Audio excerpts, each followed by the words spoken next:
This is CGTN, China Global Television Network.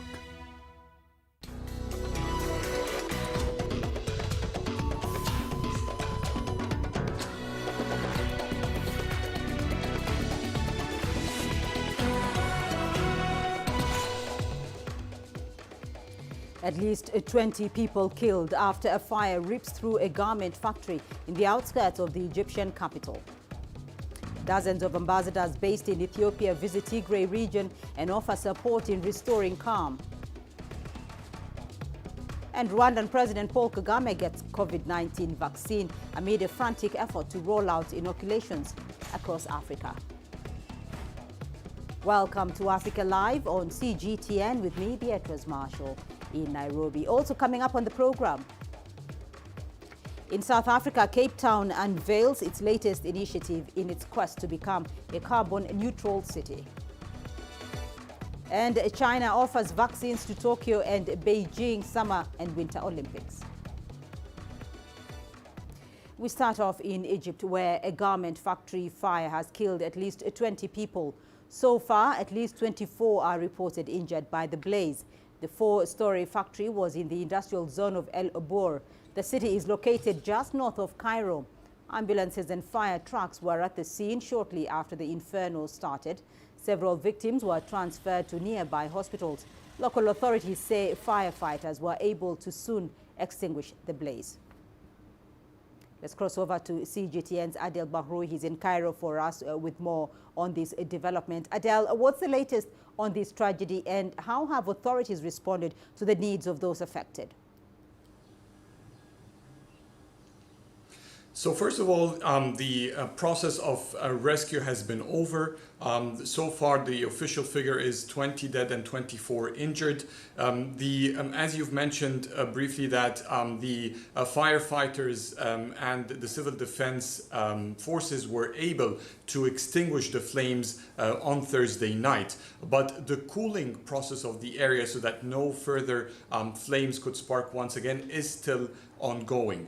There is a team of technical team of experts who are now checking the adjacent buildings so that to make sure that the fire has not had any extensive impact beyond the four-story factory that has caught fire on Thursday yesterday.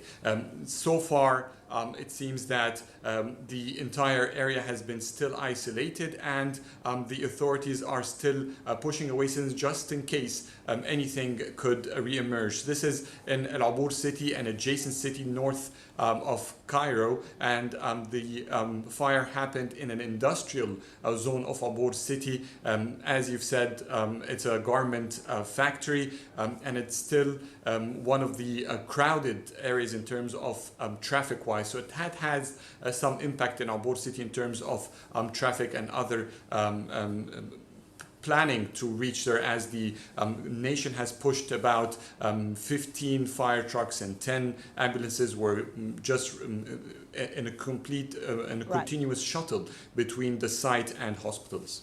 Well, Adel, is there clarity exactly on what caused the factory fire and what are we learning from early investigations?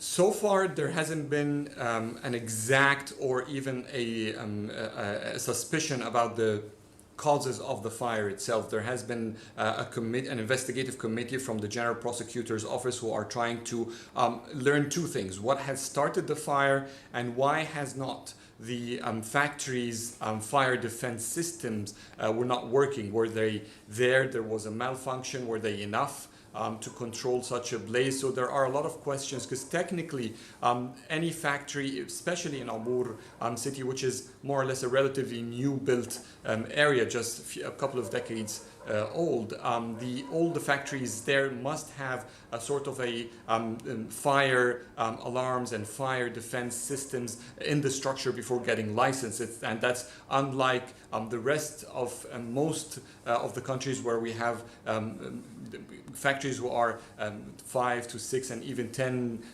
decades old. These lacked such systems. So there are two questions now that the authorities are trying to look, and so far nothing has been officially announced about either either the cause that has ignited or started the fire and why the fire extinguishers and the defense system did not work properly.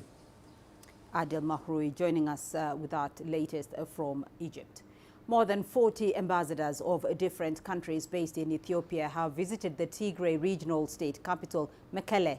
The diplomats expressed readiness to support Ethiopia's effort to calm the region and deliver aid. Here's CGTN's Girum Chala with more. Diplomats representing 40 countries have arrived in Mekelle city to observe the peace and humanitarian situation of the region in person. Once there, the ambassadors have been briefed by the heads of the Tigray Provisional Administration. The humanitarian service being given to war-affected citizens works to address human rights violations, and the overall peace and security of Tigray have been discussed. U.S. Ambassador to Ethiopia later told local media that her government will support its Ethiopian counterpart in the latter's effort to manage the challenge in Tigray. We are very proud to be contributing in many ways. We also are thankful for the briefing we have received here. The United States will continue its support for the friendly people of Ethiopia. We are also excited to be on the side of Ethiopia at this difficult time. Other ambassadors who visited Tigray said the opportunity to witness what happens in the region helps to decide in which areas their respective governments can and will cooperate with Ethiopia. The head of Tigray Provisional Administration, Mulu Naga, said the aid from the global community is only 30% and must be increased as soon as possible. The government says the work of rehabilitation and reconstruction in Tigray is ongoing, and for that, damage assessments and financial allocations are being finalized. All aid agencies are said to be part of this planning. We are exerting a true effort towards the reconstruction of Tigray. For this, we have a committee formed by the federal government led by the Minister of Finance and remembered by all international aid organizations. This committee has started assessing the situation on the ground, including the damage done during the war. We will change all this into a program, allocate budget and put it on the ground. On the other hand, the African Union has expressed its happiness after Ethiopia has announced its willingness for any independent investigation of the claimed humanitarian abuses in the Tigray region. Grumjara CGTN, Addis Ababa, Ethiopia. And in Nigeria, gunmen in the northwestern state of Kaduna have raided and kidnapped a number of students from a college specializing in forestry. According to the police, the incident took place on Thursday night. Local residents say they heard sporadic gunshots in the area and thought it was a normal military exercise coming from the nearby military academy. Authorities are yet to ascertain the number of the victims kidnapped. This is the fourth mass school abduction in the country since December. In Cote d'Ivoire, Ivorians are mourning the demise of Prime Minister Ahmed Bakayoko. He was flown to France on February the 18th for medical examinations and later to Freiburg in Germany, where he died undergoing treatment for cancer. Bakayoko was a close ally to President Alassane Ouattara. He was appointed Prime Minister in July of last year. Tulisha Balala has this story. Ivorians are saddened by the sudden death of Prime Minister Ahmed Bakayoko. Newspaper headlines described him as a generous and loyal personality. For Ivorians in the capital, Abidjan, they say Africa lost a great man. Ahmed Bakayoko meant everything to Ivorians. He was a minister who listened to the whole population, even to the opposition. He held, meetings everywhere. He wanted to build a democratic Cote d'Ivoire, recognized all over the world. We really have a lot to say about him, and it's very sad for Cote d'Ivoire. We cry for Bakayoko. Africa has lost a great man. Cote d'Ivoire has lost a great man because when I look at Ahmed Bakayoko, I could see him in Mr. Ouattara's job, you see. Really, my generation, we think that after Ouattara, it would be him. If fate wants this, we can't do anything. We cannot do anything against the will of God. Well, yes, it is true. There is a saying that one swallow does not make spring, but it will be difficult to replace him because of his standing, his way of doing things, his manner with the people. Even if they are not from his political side, he still managed to sort things out. To not a particular situation with the opposition and in the legislative elections. All of that was his doing, and I think that we should pay homage to him. The whole nation, the whole of Africa, it is hard, but it is in God's rule. Bakayoko was seen as a possible successor to President Alassane Ouattara. He died on Wednesday in Freiburg in southwestern Germany, just 2 days after his 56th birthday. Bakayoko acted as a negotiator between warring factions during Cote d'Ivoire's civil conflict in the early 2000s. Tuli Shabalala, CGTN. Chinese officials say a decision to improve Hong Kong's electoral system is aimed at ensuring long-term prosperity and not at creating uniformity in the city's politics. Senior officials detailed the plan and its legal basis this morning in Beijing. The decision was approved Thursday by the National People's Congress. The officials said the move aims to improve public representation in the city's governance. They say the main issue in Hong Kong is a political one, and there is no room for them to concede on it. The central government, including some legal experts, have jointly set up a special team for the improvement of the Hong Kong electoral system. During the process, we particularly solicited the opinions of the chief executive of the Hong Kong Special Administrative Region, government officials, and people from various fields in Hong Kong many times. Chinese lawmakers have outlined details of the improvements to Hong Kong's electoral system, which are taking effect immediately. Let's find out what these are. China's legislature, the National People's Congress or NPC, has approved the draft decision to improve the electoral system of the Hong Kong Special Administrative Region. The decision states that the NPC Standing Committee will amend 2 annexes to Hong Kong's Basic Law. These annexes concern the selection method of the region's chief executive and how the Legislative Council will be formed. Hong Kong's election committee will be expanded in size and given more power. The decision says the election committee will now have 1,500 members from 1,200. The election committee will be responsible for nominating candidates for the chief executive and legislative council. They are also tasked with electing the chief executive designate and some members of the legislative council. Candidates for the office of the chief executive should be nominated by no fewer than 188 members of the election committee. These members should come from 5 sectors, including different professions, social groups, local lawmakers, and Hong Kong deputies too, and members of the national legislature and political advisory body. The number of members of each sector should be no fewer than 15. The Legislative Council itself will be composed of 90 members in each term. Its members shall include those returned by the election committee, the functional constituencies, and geographical constituencies through direct elections. And a candidate qualification review committee will be established to vet and confirm the qualifications of candidates for the election committee members, the chief executive, and the legislative council. The decision also states that the Hong Kong government is required to improve the system and mechanisms related to qualification review, adjust local laws in accordance with the amended Basic Law annexes, and organize and regulate election activities. The Hong Kong and Macau Affairs Office of the State Council has voiced its support for the approval of the draft decision. The office said it is imperative to improve Hong Kong's electoral system, citing the chaos in the city during the 2019 protests. The Chinese central government's liaison office in Hong Kong has expressed its support for the decision, saying it is a necessary move to ensure Hong Kong's long-term security and stability. It added the move is legal, legitimate, and progressive. You're watching Africa Live. Still ahead on the program. Rwandan President Paul Kagame gets COVID-19 vaccine amid frantic efforts to roll out inoculations across Africa. And in South Africa, Cape Town unveils its latest initiative in its quest to become a carbon neutral city.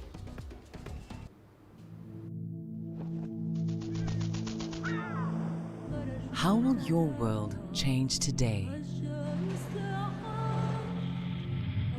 What happens here? What happens there? Or what you make happen for yourself. If it matters to you, it matters to us too. Your stories are the stories that need to be told. Africa Live. Find your voice.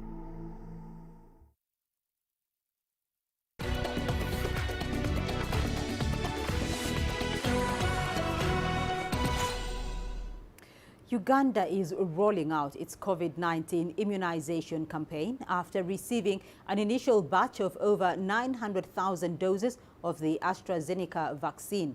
These come from the COVAX facility and via donations from the government of India. Isabel Nakiria reports. Robina Nabanja has been at the forefront of campaigns against the spread of COVID-19 at Uganda's health ministry, ensuring safety measures in communities were followed. This put Robina's life at risk. She says getting the jab is timely. I was not so nervous. I was like, I wish it would happen so that I'm safe from COVID-19. Massimiliano Mazzanti is one of the first people to receive the COVID-19 vaccine in Uganda.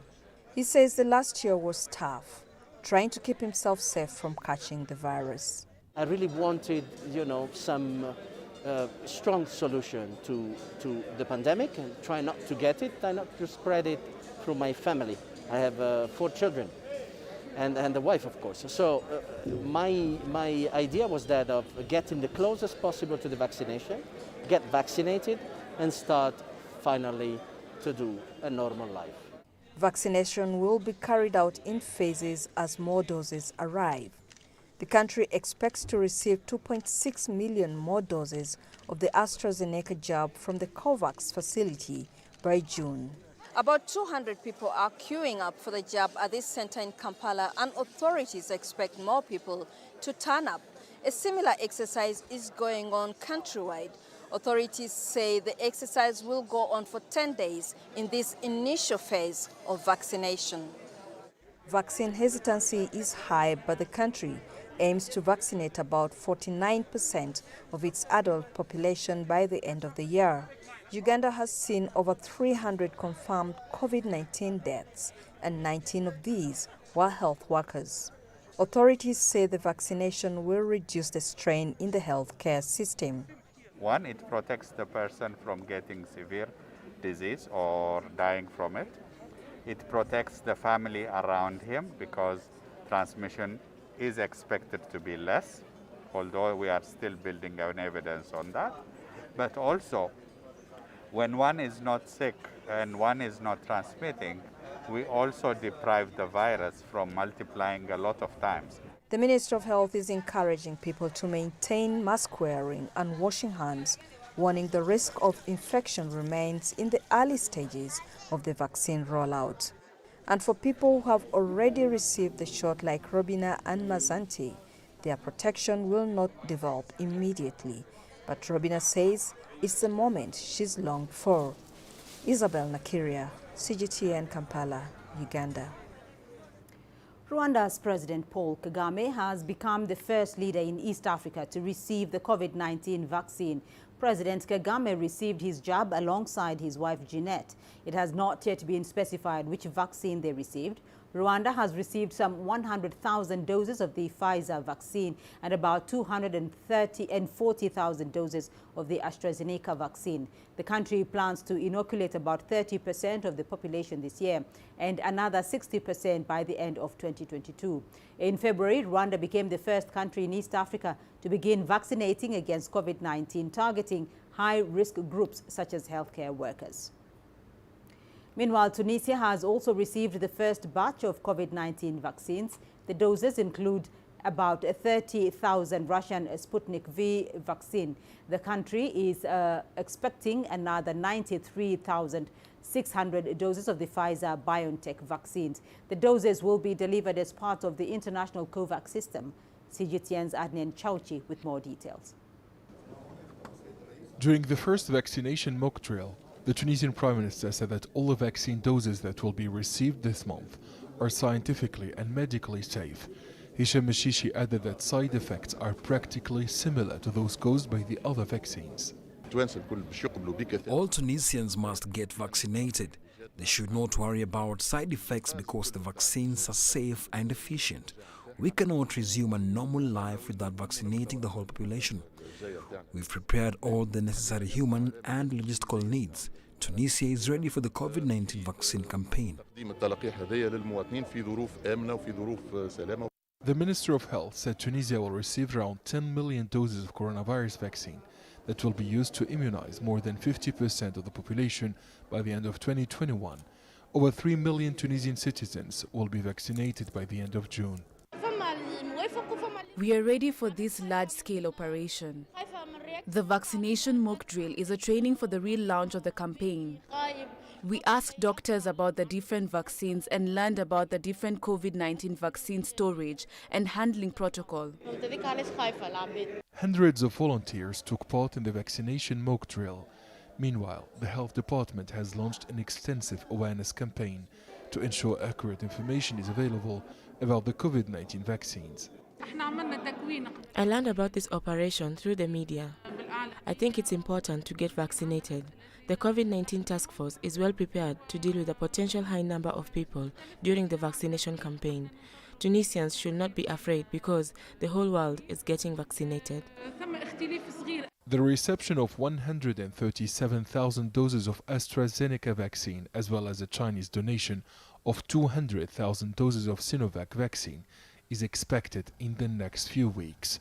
Tunisia will also receive a new batch of 100,000 doses of Pfizer-BioNTech vaccines in the last week of March.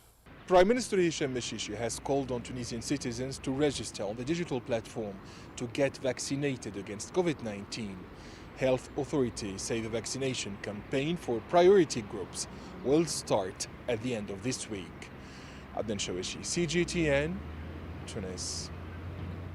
Meanwhile, Egypt has started rolling out COVID-19 vaccines for its citizens, but with only 400,000 doses in stock and tens of millions to inoculate, the country is limiting its vaccination program until it secures more jabs. The Egyptian Health Ministry says it has signed agreements to import some 100 million doses of COVID-19 vaccines. Here's Adil Mahroui. Egypt has the ability to vaccinate and provide healthcare services for millions of its citizens within a few weeks. Its COVID-19 vaccination program, however, is opening up much slower for the public, with little over 2,000 citizens getting the jab during the first 2 days. That's mainly because there are enough jabs for only 200,000 people. As the country struggles to import more vaccines, its drug authority is racing to give emergency approvals for as many COVID-19 vaccines as possible.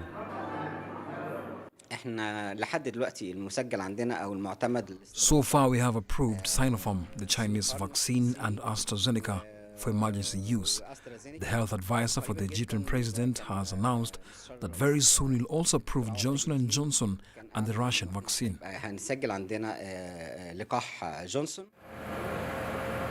More than 87% of the COVID-19 vaccines Egypt has in reserves are the Chinese Sinopharm jab. The Chinese government offered 300,000 doses of them, and UAE sent 50,000, all of them, as a gift to the Egyptian people. So far, the health ministry is offering them for free, but only to people over 65 or over 40 if they have a chronic disease. The health minister has announced that COVID-19 vaccines will be available for those who can afford to pay at a price of no more than $13. But to those who can't afford it or are eligible to register through the health ministry website, they will still get it for free. Health Minister Hala Zaid said that Egypt has signed contracts for 100 million COVID-19 vaccines.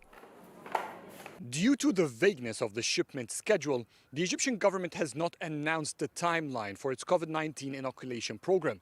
The government, however, says that it is expecting some 8.6 million jabs this month. Adel Mahroui, CGTN, Cairo. Ethiopia recently received about 2.2 million doses of COVID-19 vaccines. The first batch was supplied through the World Health Organization's COVAX initiative, which aims at giving poorer nations access to the jabs.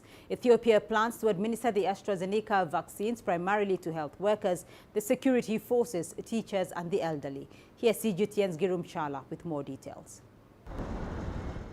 This is an important delivery of much-needed vaccines to Ethiopia. The 2.2 million doses of the COVID-19 vaccines were secured through the World Health Organization's initiative that assists developing nations to get vaccines. Ethiopia's Minister of Health, Elia Tadessa, says the financial and technical support of several countries and organizations has enabled this delivery. We have received 2.2 million doses of the COVID-19 vaccine from the COVAX facility. As we all know, the COVAX facility is a global partnership which is led primarily by Gavi, WHO and CEPI, but also supported by many global partners and also financially also supported by many countries and organizations to ensure access to many, especially developing countries like Ethiopia. Ethiopia has already outlined its plan to roll out the COVID-19 vaccinations. Health workers, security force, teachers and the elderly will be the first in line to be inoculated. It will start initially from health workers, who are the forefront in terms of vulnerability, but it will also include other frontline workers depending on who are giving essential services to the public and are at risk of exposure. And then we will be also giving for people who have comorbidities, chronic illnesses, diagnosed based on the also set criteria. And also it will also be given for aged population who are also at risk and of morbidity and mortality from COVID-19. The Africa Centers for Disease Control and Prevention as well as the WHO have said the delivery of vaccines to Ethiopia and Africa heralds the start of the end of the COVID-19 pandemic. It's really something that must be celebrated. Within 1 year, a vaccine has been developed and here in our country for us to start immunize our people. Of course, you know, we have paid a heavy toll on COVID. Our healthcare workers, our elderly, and our people. Today, we will be able to start immunizing. This will be certainly the start of the end of the pandemic. For Ethiopia, the delivery of the COVID-19 vaccines has raised many hopes. The country can now slowly start loosening some restrictions to allow for normalcy in daily lives and the economy to return to pre-pandemic operations. Ethiopia wants to vaccinate at least 20% of its 110 million people within the coming year. And so it will eagerly await more vaccines to arrive here sooner than later. The WHO and Africa's CDC have both expressed their willingness to continue supporting countries like Ethiopia through the provision of more vaccines. Grumtala CGTN, Addis Ababa, Ethiopia. Europe and the United States should, without delay, send enough COVID-19 vaccine doses to Africa to inoculate the continent's healthcare workers or risk losing influence on the continent. That's according to French President Emmanuel Macron. Macron was addressing the Munich Security Conference. We spoke to analysts in South Africa for their take on these comments. Here's CGTN's Jolisa Njamela. French President Emmanuel Macron has urged Europe and the US to urgently allocate up to 5% of their current vaccine supplies to developing countries. Macron says diverting a small share of the doses to Africa from the US and European supply chains would not hinder vaccination campaigns. He says the failure to share the vaccine would likely worsen global inequality. Speaking at the Munich Security Conference, the French president emphasized that his call is not a power game, but a matter of public health. But some analysts believe that this is merely about power politics. There's also a broader international relations power game being played out at the moment. So the world was changing before the pandemic happened. America's been, if not declining in power, it's been caught up by other countries like China, like India, like even the European Union as a whole, if you think of them as a collective as opposed to individual countries. Then you had Trump come along and this process started to accelerate, partly just because of his abrasive personality. And so what you're starting to see now is countries using vaccine diplomacy almost to try and cement their relationships, but also to exert power in the form of soft power, but also to kind of show that they're present and active in the international community and to throw doubt on the other side. Dr. Johanberg says significant changes in the global arena are reshaping Africa's relations with the rest of the world, and that as emerging global players are expanding their footprint in Africa, Europe in particular wants to guarantee their relations with the continent. Similar to what you had in the Cold War, just with more players. But at the same time, there is a sort of inherent self-interest in it from the point of view that if they don't send the vaccine to Africa and to the rest of the developing world, and they don't get some form of herd immunity going, then you always run the risk of new mutations, new strains becoming available. Health is a big market, for the global economy.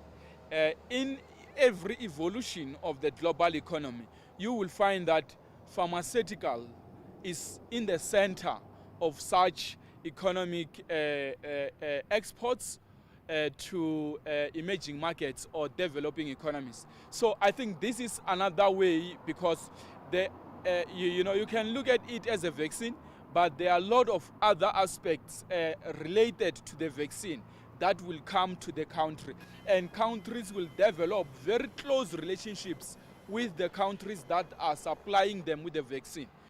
Africa currently remains way behind other parts of the world in terms of vaccine doses administered.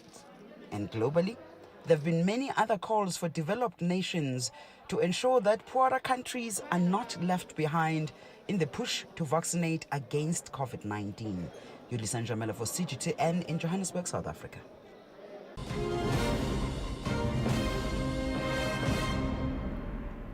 A quick recap of our top headlines this hour. A garment factory in Egypt has a fire in a garment factory in Egypt has killed at least 20 people.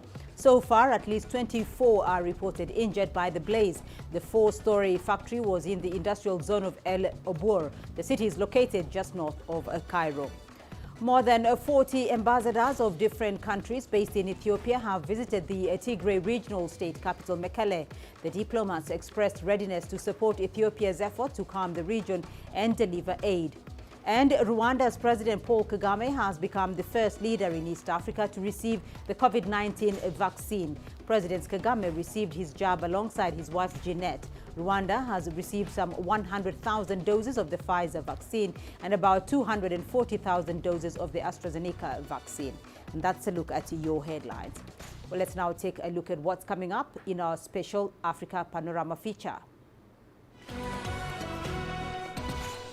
We'll be looking at the economic impact of COVID-19 vaccines, distribution, and the rise of vaccine nationalism. You don't find the stories of North Africa by sitting on the sidelines. You've got to get out, go there, and you'll find them. In the bazaars of Casablanca. Among the crowds in Cairo. Who come to visit Cairo, the ancient capital of Egypt. Along the waters of the Nile. Along the sands of the Sahara. No one else will take you where we can in North Africa.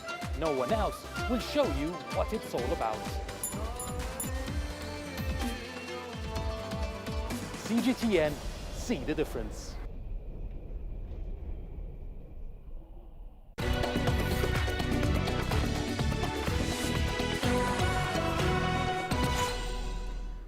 The coronavirus pandemic has been an unprecedented period in recent history, with reports of many lives lost, ravaged economies and a state of collective pressure. Many nations have been keen on a vaccine that could slow down the disease. While several vaccines began production last year, when it comes to distribution and availability to poor nations, a new challenge is threatening to derail the collective fight against COVID-19. CGTN's Lindy Mtongana takes a look at the rise of vaccine nationalism and Africa's position in the scramble for the few available doses.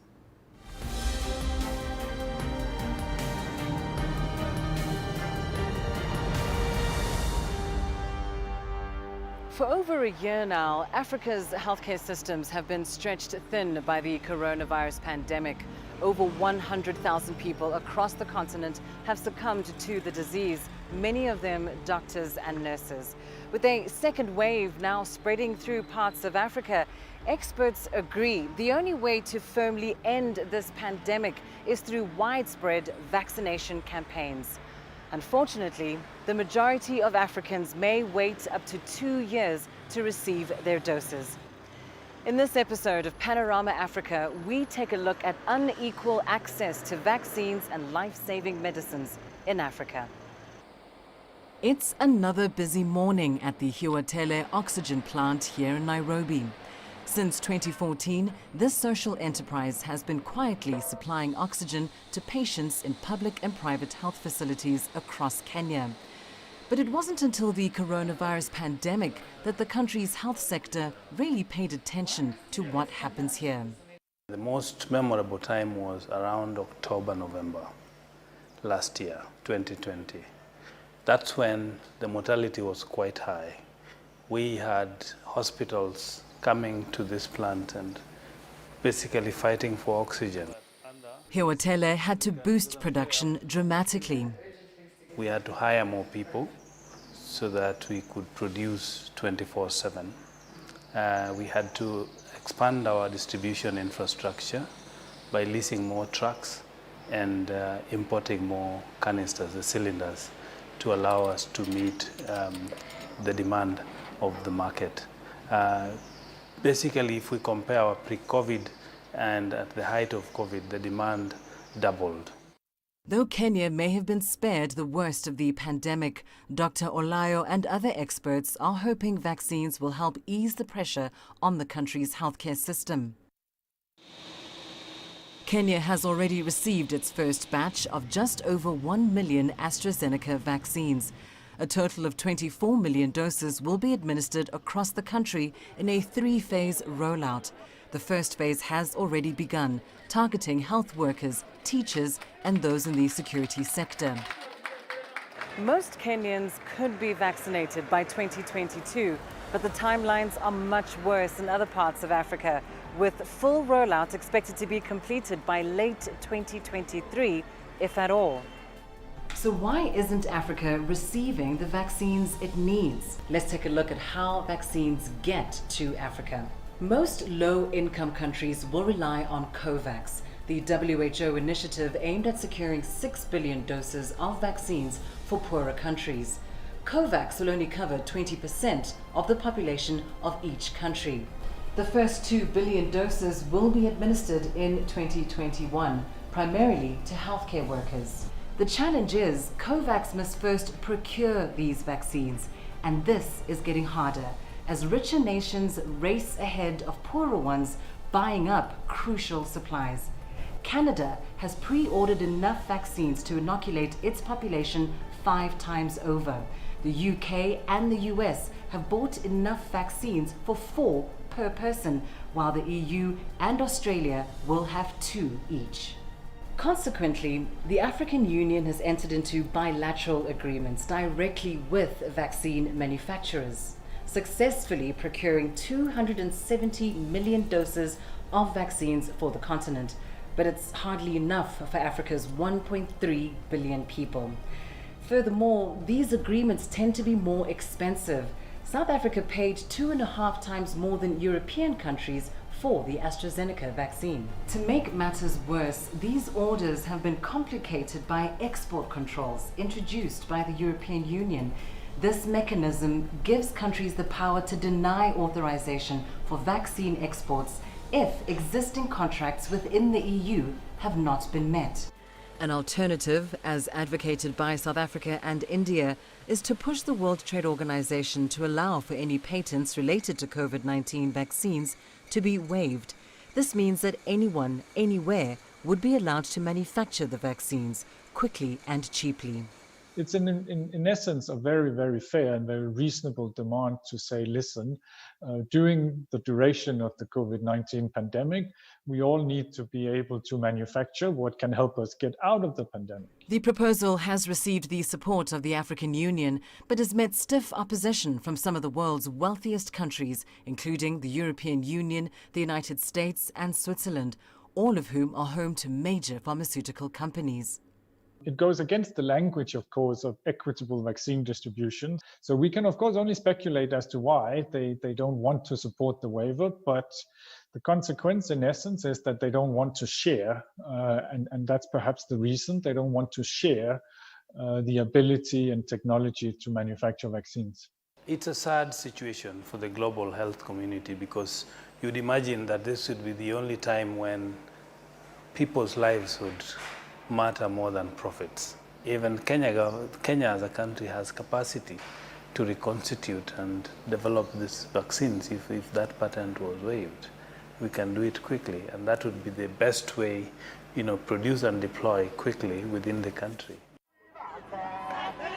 Sadly, it's not the first time that Africa finds itself facing unequal access to life-saving medical treatments.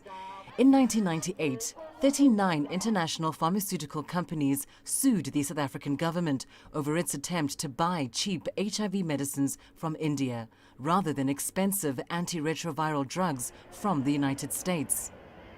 Though the case was eventually dropped due to public pressure, the damage had already been done.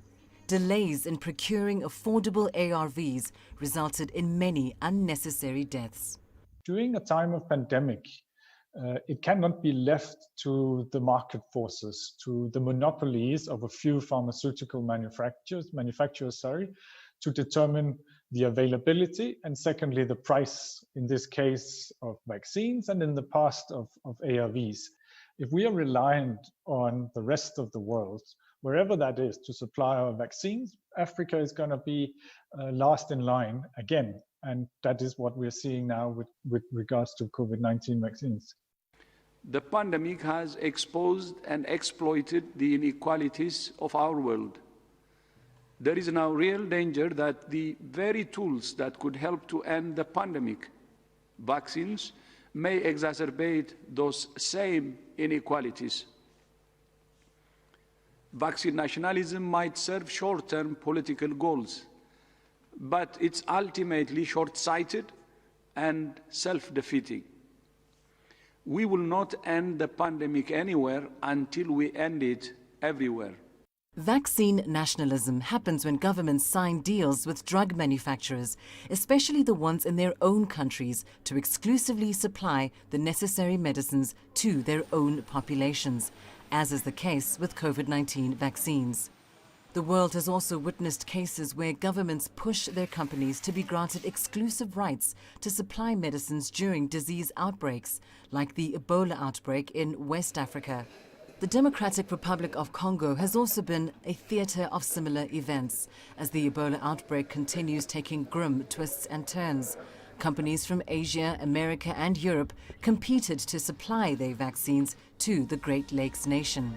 In the race for a COVID-19 vaccine, some African governments and private researchers were part of the groundbreaking medical achievements recorded, but it seems Africans were less appreciated as the bragging rights ended up in Western capitals. For example, Phase 3 trials of the Pfizer-BioNTech vaccine were conducted on South African citizens in October 2020. In November, the Oxford AstraZeneca vaccine was tried on 400 volunteer Kenyan health workers. But when it comes to the acquisition and procurement of these drugs, it seems Africa is left playing second fiddle. According to me, try it first on animals. See how it reacts. Then and if it is okay, we will accept it. My work has been affected, but if it is possible for everyone to be vaccinated, people will be free with life, freedom of movement, freedom to do their activities without the corona restrictions. That is my hope. I'm eagerly waiting for the vaccine. I'll not get vaccinated and I'll not allow my family to do it. What if it has side effects? They could be revealed after many years. I don't trust new commercial vaccines. Very scared, so I don't think I'll take it now due to what I'm hearing from people. I'll take it because there's no problem taking it, and to protect myself and protect others. Dr. Olayo believes more needs to be done to address skepticism and misinformation. So it's our responsibility as a public health community to educate the public and to explain to them the merits of vaccination. There's so many vaccines coming in. How different is the AstraZeneca from Pfizer and from Johnson & Johnson? This is deep science that an average Joe will not understand. So you need, and he's supposed to take that vaccine and to bring his kids to take that vaccine. So we need to educate them. A year on, the disruptive nature of the coronavirus pandemic has become the new normal. Though there are some countries that are yet to embrace the importance of fighting on one front against this common enemy. So as long as vaccine nationalism dictates the means, COVID-19 shall be the end.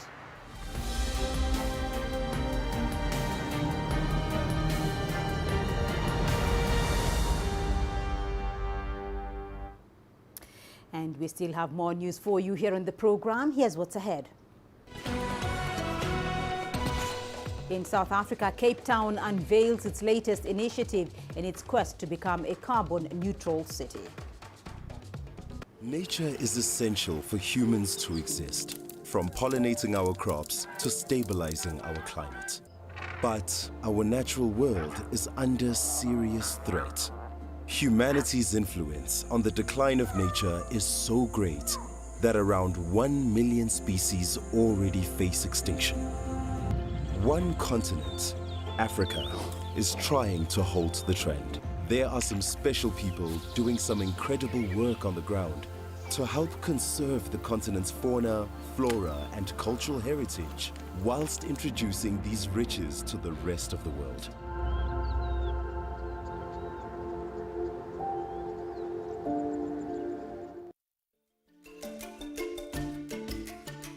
Africa Live. Find your voice.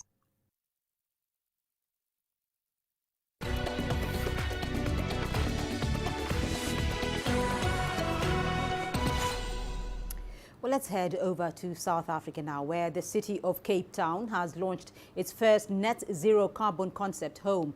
It is part of efforts to become a carbon neutral city by 2050.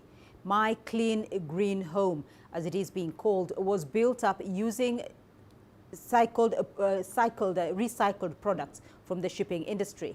The home's designers say they were inspired by nature. Here's CGTN's Travis Andrews with more. This could be the home of the future in Cape Town, a living space that is highly energy efficient and carbon neutral. Costing around $30,000 to construct, My Clean Green Home is cleaner on the environment and more affordable than most other homes. The net zero carbon home also makes use of upcycled materials and is powered by clean energy, and the city hopes it will inspire others. What we're trying to demonstrate here is that it's not only about technology. So it's not only about the solar panels or the water systems. It's also about thinking about your orientation and your design principles about where your rooms in your home go, or the windows. These buildings are also very well insulated. Using solar panels for the power, the home is a living space that was constructed using shipping containers and wooden pallets. It also uses a grey water system that recirculates the rain-fed shower water to flush the toilet. The house was designed by a team of recent graduates and young professionals who built the house in just 2 weeks. If you look at the overarching structure, there's an embedded generation of PV system installed in it, and then The entire footprint is shaded by this overarching structure, and then that obviously creates a lovely indoor climate. It boasts a bedroom, living room and a fully fitted kitchen, and a hanging food garden completes a clever design concept. What we considered in this design was a nature-inspired design idea based on the multifunctionalities of a tree. So if you look at a tree, you obviously see that the leaves can generate energy. The leaf also brings shade. The leaf also harvests the rainwater to nourish its root system. For now, the home stands as testament to the city's ambitions for the future, one where all buildings are carbon neutral by 2030, followed by a carbon neutral city by 2050. The city of Cape Town is hoping the road to carbon neutrality will be paved by homes such as this, and the constant reduction in the cost of new technologies such as solar panels and grey water systems is only set to reduce the construction costs even further, making it a strong business case for all homeowners with the financial means. Andrews, CGTN, Cape Town. And your sports news is coming up next. Here's what's ahead. China offers vaccine